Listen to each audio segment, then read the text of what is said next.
Hello, today we're going to do some dynamics, and the scenario we've got this time is that there is a sphere of radius r. It could actually be a cylinder, it doesn't really matter as long as it has a circular cross-section, but let's think of it as a sphere, and on top of the sphere we put a small particle and we give it an initial horizontal velocity of magnitude u. Now we're going to assume that the surface of the sphere is smooth so that there's no friction between the sphere and the particle. So you might be able to see intuitively that what's going to happen is that the particle will start sliding down the surface, right? It's going to initially just be following the surface of the sphere, but after some point you might be able to picture that it will have picked up enough speed that it's just going to leave the surface, right? It's picked up so much speed that it loses contact with the surface and starts just kind of making its way somewhere over here, just moving under gravity. And so the question is, at what point does this happen? When does the particle lose contact with the surface of the sphere and start just moving through the air? Okay, and to make it a bit more quantitative, we're going to define this angle theta, which is the angle measured from the vertical clockwise to wherever the particle has moved to after some time. Okay, so we want the value of theta at which it loses contact with the surface. So the first thing I'd like to do is just think about the forces acting on the particle. So there is, of course, going to be a radially outward force, which I'm going to label N, and this is the normal reaction force from the sphere, right? This is simply the force that stops it from falling through the surface of the sphere. Okay, and of course it's also going to have some weight, right? And that's just going to act vertically downwards. And if we call the mass of the particle m, then the weight is just going to be mg acting vertically downwards. Okay, and then from geometry, because we have a theta over here, and you know this dashed line is vertical, this mg line is vertical, this angle over here also has to be theta. And finally, there's one more thing I'd like to define, which is that the speed of the particle after it's moved around by some angle theta is going to be v. Okay, so I think we've now defined all the quantities we need, and let's think about what happens if we just consider the radial forces.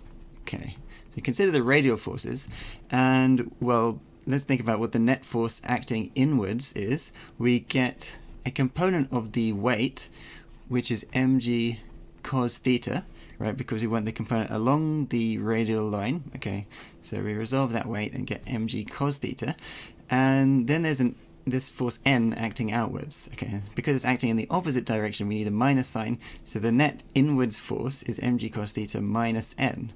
Okay, and remember that it's moving in a circle initially, and so it needs to have a centripetal force to keep it moving in that circle. And for any object moving in a circle, the centripetal force has to just be mv squared divided by the radius of the circular motion, which here is just going to be the radius of the sphere, r. Okay, so there we go. That's our balance of radial forces. And the next thing to note is that, well, at the moment when it leaves the surface, what's happened is that the normal reaction has been getting smaller and smaller, and at the instant that it leaves, it's gone to zero, right? Because it's kind of no longer touching the surface, right? So what we want to do is take n to 0, and if we do that, then we just find that g cos of theta has to be v squared over r, right? Because if the n disappears, then the m's cancel on both sides here. Right, so we know we have an expression involving cos theta, but then we also have this v squared. Okay, and so to solve this, we need to somehow express v squared in terms of theta, okay, so that we can then solve for theta. And I think the way to figure out how to do this is notice that, well, kinetic energy is a half mv squared, right? And so if we could find some condition involving energies, kinetic energies, we might be able to re-express this v squared somehow. So let's consider the energy, right? So if we consider what's happening with the energy of this particle, well, the kinetic energy, after it's moved down by this angle theta, is just going to be half mv squared, right? So that's its kinetic energy at this kind of final instant. And it started with a kinetic energy of a half mu squared, but by conservation of energy, these two energies are not going to be equal.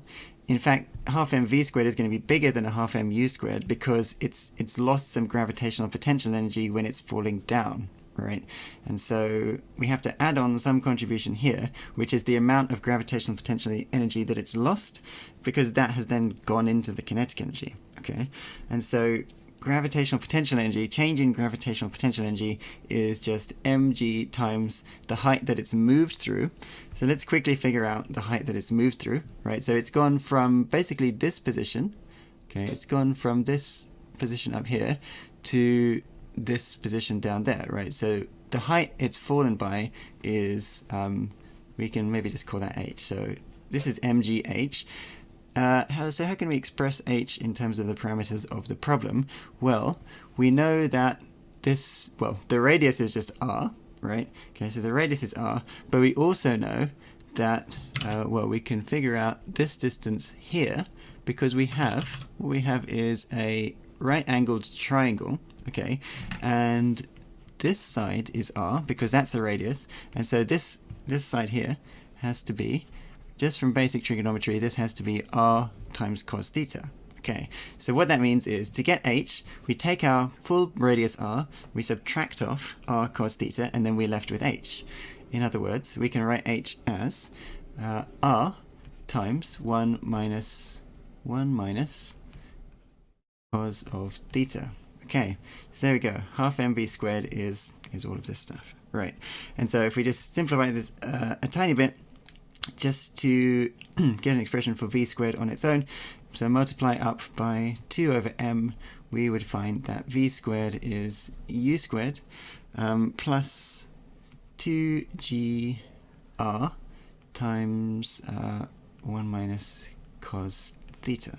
Okay, so now we can just take this expression for v squared, substitute it back into our original expression that came from forces, and let's see what happens. So we get g cos theta is, well, this whole thing divided by r, right? So u squared divided by r plus 2g.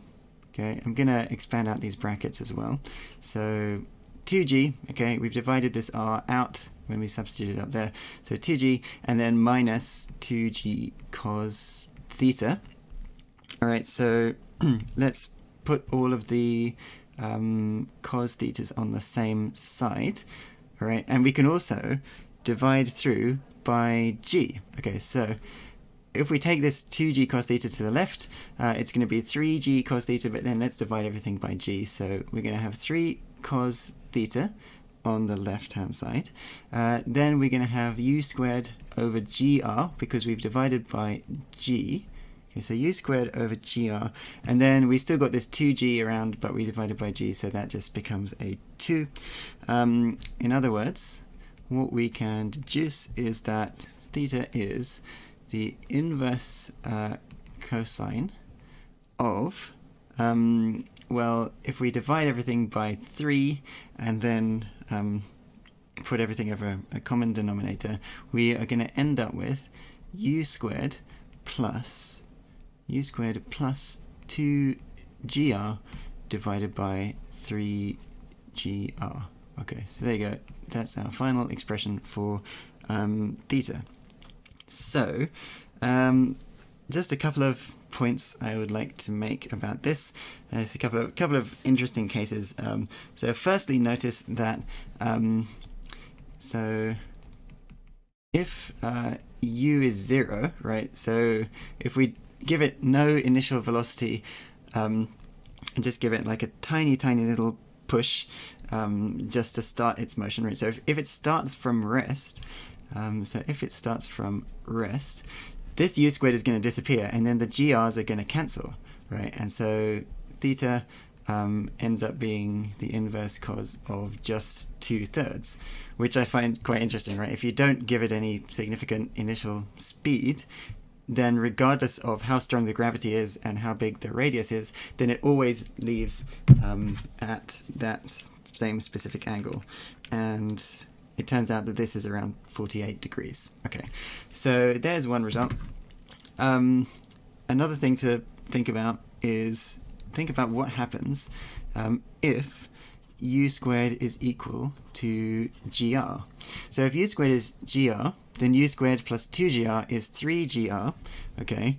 And so theta would end up being the inverse cos of just 1, which is 0, okay? And so what does that mean? Well, if theta is 0, then that's just saying it leaves the surface of the sphere immediately, so it doesn't do any of this circular motion, right? So what's going to happen is it is going to leave the surface immediately, right?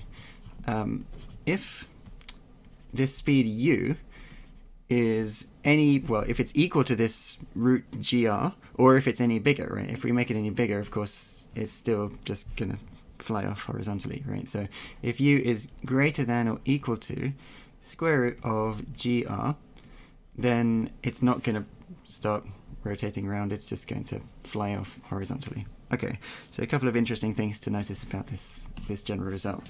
Alright, so there we go. Quite an interesting classic physics problem, and I am planning to shortly make another video where I consider what happens if we don't have a smooth surface, but we instead have a rough surface, and we have a rather than a particle, we have a ball of some finite size rolling down the surface. Okay, in that case we have to consider the moment of inertia. So that's what I'm planning next. So see you again soon.